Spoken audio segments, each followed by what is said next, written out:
Hello welcome friends. आजच्या आपण या टॉपिकमध्ये स्पेसिफिक रिलीफ ॲक्टमधला जो मेजर अमेंडमेंट झाला आहे त्यासंबंधी क्वेश्चन आपल्याला 10 मार्क्स असेल, 8 मार्क्स असेल, 5 मार्क्स असेल किंवा 2.5 मार्क्सला कुठेही येऊ शकतो. हा आपल्याला क्वेश्चन एक्झामला जाण्याअगोदर प्रिपेअर करणं महत्त्वाचं आहे. तर काही प्रिव्हियस क्वेश्चन जे आहेत ते 2012मध्ये असतील किंवा 2017मध्ये असतील किंवा 2005मध्ये विचारले असतील, मी ते क्वेश्चन्स काय घेतलेले आहेत. तर हा आपल्याला क्वेश्चन 10 मार्क्सला जर आला तर काय काय फास्टली आपल्याला कसं लिहिता येईल, कारण की आपल्याला एक्झाममध्ये वेळ फार कमी पडतो. तर क्वेश्चन असा आहे की कॉन्ट्रॅक्ट्स म्हणजे specific performance of contract shall be specifically enforce. 4 मार्काला विचारलं गेलेलं आहे. Write a note on personal bar to relief of specific performance. म्हणजे कोणत्या पर्सनला बार केलेला आहे ज्यांना स्पेसिफिक परफॉर्मन्स दिला जाणार नाही. Jurisdiction to decrees specific performance of contract discretionary. हा जो आहे क्वेश्चन 1919 अमेंडमेंटच्या 2018च्या अमेंडमेंटच्या अगोदरचा होता की jurisdiction to decrees specific performance discretionary relief होती. कोर्टाकडं आधी मॅन्डेटरी नव्हतं, कोर्टाला कंपल्शन नव्हतं की स्पेसिफिक परफॉर्मन्स द्यायला पाहिजेत. हा कोर्टाच्या डिस्क्रिशनरीवरती होतं की इफ इट इज जजेसच्या डिस्क्रिशनच्या माइंडवरती होतं. इफ दे ॲग्री, जर त्यांना पॉईंट सफिशियंट वाटले then it can be granted. So it is discretionary. It may be granted, it may not be granted. Specific performance of contract may be granted or may not be granted. So हे असे question येऊ शकतात. So तर आपण section 10, section 14 आणि section 16 हे पाहणार आहोत. तर आधी specific performance of contract may grant करत होता, त्याचं अमेंडमेंट करून काय केलं आहे, नाव it's shall be enforce. So general rule काय की specific performance of contract shall be granted. जर एखादं स्पेसिफिक परफॉर्मन्स ऑफ कॉन्ट्रॅक्टचं जर कोणतं सूट आला असेल तर कोर्ट मस्ट फर्स्टली त्यांनी स्पेसिफिक परफॉर्मन्स द्यायला पाहिजे. हा द जनरल रूल आहे. Then what are the exception. तर जनरल रूल काय की सेक्शन 10मध्ये की specific performance shall be granted by the court but subject to the section 11 subsection 2 असेल त्यामध्ये एक्सेप्शन दिलं आहे. सेक्शन 14मध्ये एक एक्सेप्शन दिलेले आहेत, 4 एक्सेप्शन दिले आहेत. सेक्शन 16मध्ये 4 एक्सेप्शन दिले आहेत. सो 9 केसेसमध्ये कोर्ट स्पेसिफिक परफॉर्मन्स ऑफ देणार नाही. सेक्शन 11 सबसेक्शन 2मध्ये ट्रस्टीने जर समजा ब्रीच ऑफ ट्रस्ट वगैरे केला असेल तर त्यांना बार केलेला आहे, त्यांना स्पेसिफिक परफॉर्मन्स मागता येणार नाही. सेक्शन 14मध्ये 4 केसेस दिलेले आहेत, त्यांच्यामध्ये त्यांना स्पेसिफिक परफॉर्मन्स दिला जाणार नाही. सेक्शन 16मध्ये 4 प्रकारचे लोक आहेत जे ॲक्ट करतात, त्यांना पर्सनला बार केलेला आहे. सो 2018च्या अगोदर जो कायदा आहे आपण तो एकदा जस्ट मी रीड आउट करतो जस्ट फॉर इन्फॉर्मेशन. सेक्शन 10मध्ये काय दिलं आहे की specific performance of contract could be enforce at the discretion of the court. हे at the discretion of court, now it's been deleted. So 2 केसेसमध्ये दिलं जाऊ शकत होतं. हे अगोदरचा कायदा वाचतोय. So in cases where existed no standard of ascertaining actual damages, means damages calculate करता येत नाही किंवा असर्टन करता येत नसेल, cause by non performance of act agreed to be done, तर कोर्टाच्या मर्जीवरती स्पेसिफिक परफॉर्मन्स दिला जात होता. सेकंड केस होतं की in cases where act agreed to be done was in compensation in money for its non performance would not give afford advocate relief. जर advocate relief देता येत नसली असती तर तशा केसेसमध्ये कोर्टाच्या मर्जीवर होतं की स्पेसिफिक परफॉर्मन्स द्यायचा किंवा नाही. पण 2018च्या अमेंडमेंटनंतरनं सिच्युएशन ड्रास्टिकली चेंज झाली. सेक्शन 10मध्ये एकच सेंटेन्स घातलं. सर्वात महत्त्वाचं ते म्हणजे specific performance of contract shall be granted by the court but subject to provisions of this 3 सेक्शन्समध्ये जे कंडिशन घालून दिलेत. नाव इट इज ऑब्लिगेटरी, म्हणजे कोर्टावरती बंधन घातलं आहे की तुम्ही स्पेसिफिक परफॉर्मन्सची डिग्री ग्रांट करायलाच पाहिजेत. 3 एक्सेप्शन दिलेत ते आता आपण पाहू. टोटल 9 एक्सेप्शन आहेत. सेक्शन 11 सबसेक्शन 2मध्ये एक एक्सेप्शन आहे, 14मध्ये 4 केसेस आहेत, 16मध्ये 4 पर्सनला बार केलेलं आहे. सो आपल्याला एक्झाममध्ये ही 4 प्रोव्हिजन्स आपल्याला बाय हार्ट पाहिजेत. पहिलं सेक्शन 10मध्ये आहे की when contract shall be granted specifically enforced. Section 14मध्ये काय दिलं आहे की when contract cannot be specifically enforce, आणि सेक्शन 15मध्ये की who can obtain specific performance, इथं कोण स्पेसिफिक परफॉर्मन्स घेऊ शकतं, आणि सेक्शन 16मध्ये कोणाला बार केलेलं आहे. तर आपल्या क्वेश्चनमध्ये काय दिलं आहे, जे आपण उत्तर लिहिणार आहोत की jurisdiction to decrees specific performance discretionary, now it becomes mandatory. मग एक्सेप्शन कधी आहे ते आपण पाहणार. सो तुम्ही हे 4 प्रोव्हिजन्स तुमचे बाहेर पाहिजेत. पहिलं section 10 shall be granted, section 14मध्ये कॅनॉट बी ग्रांटेड, आणि सेक्शन 16मध्ये when cannot be granted. So हे सेक्शन 15 आणि 16 अजून आपण डिटेल नंतर पुढच्या व्हिडिओमध्ये बघू, पण आता हा क्वेश्चन आपण डील करू.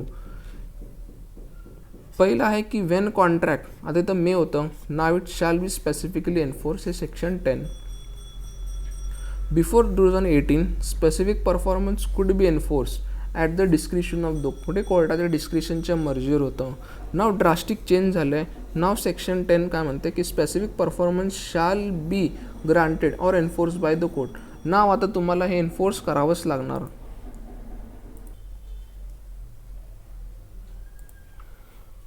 की काय, it is obligatory on the court, कोर्टावरती आता ऑब्लिगेशन झालेलं आहे to pass the degree of specific performance. मग एक्सेप्शन काय आहेत की केव्हा ग्रांट करता येणार नाही, केव्हा एन्फोर्स करता येणार नाही. तर सेक्शन 11 सबसेक्शन 2मध्ये ट्रस्टी दिला आहे. सेक्शन 14मध्ये 4 केसेस दिलेल्या आहेत. सेक्शन 16मध्ये 4 क्लासेस ऑफ पर्सन आहे, इथं पर्सनला बार केलं आहे. सो टोटल 9 पॉईंट्स आहेत जिथं no specific performance can be, म्हणजे कोणताही स्पेसिफिक परफॉर्मन्स ग्रांट केला जाणार नाही. तर 9 केसेस काय ते आपण पाहू. पहिली केस काय, कॉन्ट्रॅक्ट मेड बाय ट्रस्टी, म्हणजे असा एखादा कोणता कॉन्ट्रॅक्ट आहे जो ट्रस्टीने केलेला आहे in excess of his power, किंवा कॉन्ट्रॅक्ट केल्यानंतर जर ब्रीच ऑफ ट्रस्ट केला असेल तर ट्रस्टी कॅनॉट स्पेसिफिकली एन्फोर्स करू शकत नाही. सेक्शन 11 सबसेक्शन 2मधले आहे. जर समजा एखादा कॉन्ट्रॅक्ट जर ट्रस्टीने केला असेल, एक्सेस ऑफ हिज पॉवर केला असेल, ब्रीच ऑफ ट्रस्ट केला असेल, then he cannot be specifically enforce करता येणार नाही. नाव सेक्शन 14मध्ये पहिला पॉईंट काय की person who has obtain substituted performance of contract in accordance with the section 20, section 20नुसार त्यांनी सबस्टिट्यूटेड परफॉर्मन्स समजा ऑब्टेन केला असेल तर त्याला स्पेसिफिक परफॉर्मन्स ऑफ कॉन्ट्रॅक्टची डिग्री पास केली जाणार नाही. सेक्शन सबसेक्शन 14मधला सेकंड पॉईंट काय, if it involves performance of continuous duty which court cannot be supervise by the court, means court supervise करू शकत नाही. For example construction of building आहे, कोर्ट त्याच्यावरती सुपरविजन करू शकत नाही की सिमेंटचं क्वालिटी काय, वर्कर कसे काम करत आहेत, कोर्ट कॅनॉट सुपरवाइज. अशा केसेसमध्ये court cannot grant specific performance of contract. Fourth point काय, if it depends on personal qualities like personal skill असतील of the parties, personal skill असतील, कोर्ट कॅनॉट सुपरवाइज, तशा केसेसमध्ये सुद्धा काय करू शकतो, कोर्ट स्पेसिफिक परफॉर्मन्स ग्रांट करू शकत नाही. Contract in its nature determinable, आता डिटर्मिनेबल हा बेअर ॲक्टमधला शब्द आहे, त्याचा अर्थ होतो की terminable which is cannot be specifically enforce. जर समजा कॉन्ट्रॅक्टचं नेचरच असं आहे की जे टर्मिनेबलच आहे, ज्याच्यामध्ये त्याला एन्फोर्स करताच येत नाही. For example partnership at will असेल, टेनन्सी असेल, तर तशा केसेसमध्ये काय होईल, कोर्ट स्पेसिफिक परफॉर्मन्स ग्रांट करू शकेल का, तर कोर्ट स्पेसिफिक परफॉर्मन्स ग्रांट करू शकणार नाही. पार्टनरशिप ॲट विल असेल, टेनन्सी ॲट विल असेल, तर अशा केसेसमध्ये कोर्ट त्यांना कंपेल करू शकत नाही. आता सेक्शन 16मध्ये पर्सनला बार केलं आहे, सो इथं पर्सनल बार टू रिलीफ आहे. Person has become incapable of performing the contract, तो केपेबलच नाही त्याचा कॉन्ट्रॅक्ट परफॉर्म करण्यासाठी आणि त्याचा पार्ट राहिलेला आहे, तर अशा केसेसमध्ये त्याची इनकेपेबिलिटी आहे परफॉर्मन्स करण्यासाठी, तर अशा केसेसमध्ये स्पेसिफिक परफॉर्मन्स दिला जाऊ शकत नाही. अगेन पर्सन आहे who violates the essential terms of contract, कॉन्ट्रॅक्टचे असे काही एसेन्शियल टर्म्स आहेत जे त्यांनी व्हायलेट केले असतील, ना कॉन्ट्रॅक्ट स्पेसिफिकली एन्फोर्स करताच येणार नाही. Person again person acted in fraudly act करतोय किंवा विलफुली ॲक्ट इन व्हेरियन्स, कॉन्ट्रॅक्टच्या टर्म्सच्या विरुद्ध ॲक्ट करतोय, किंवा acted in subversion of contract, means कॉन्ट्रॅक्टच्या अगेन्स्ट नेचर बिहेव करतोय. पहिलं फ्रॉडली करतोय, विलफुली व्हेरियन्समध्ये करतोय की सबवर्जन ऑफ कॉन्ट्रॅक्ट करत असेल, तर अशा केसेसमध्ये सुद्धा काय होईल, कॉन्ट्रॅक्ट स्पेसिफिकली एन्फोर्स केला जाणार नाही. नाव फोर्थ ग्राउंड काय, अगेन पर्सन आहे, पर्सन टू बार रिलीफ आहे, who fails to prove that yes perform, मी परफॉर्म केलं आहे हे जर फेल करत असेल किंवा has always been ready and willing to perform is part of the contract असेल. पण डिफेन्स काय त्याला की if is prevented wave by the defendant, हा तो डिफेन्स घेऊ शकतो. म्हणजे सेक्शन 16मध्ये 4 ग्राउंड्स आहेत. पर्सनला इथं बार केलेलं आहे. Person who fails to prove that he has perform, मी परफॉर्म करण्याचा प्रयत्न केला की मी परफॉर्म करतोय, मी साबित करू शकलो नाही, किंवा मी ready and willing to perform is part of contract, हे मी प्रूव्ह करू शकत नाही आहे. A person who has fails to prove that he has perform or always been ready and willing to perform is contract who has fail, इथं fail झालेला आहे तो.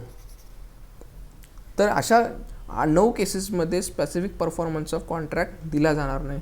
तर अगेन आपण एकदा परत रिपिटेशन करू की पहिलं कॉन्ट्रॅक्ट मेड बाय ट्रस्टी आहे आणि एक्सेस ऑफ मिस पॉवर आहे, ब्रीच ऑफ ट्रस्ट आहे, then it cannot be specifically enforce.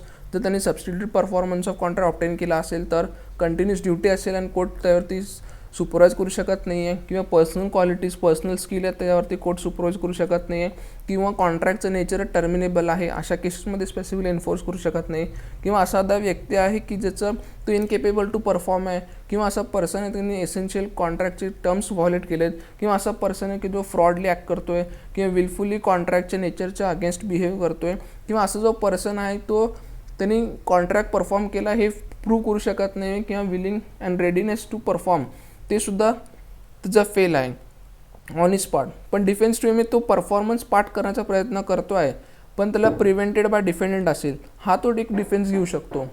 So या 9 केसेसमध्ये काय आहे की specific performance shall not be granted. हे 9 cases, general rule shall be granted, या 9 केसेसमध्ये स्पेसिफिक परफॉर्मन्स दिला जाणार नाही.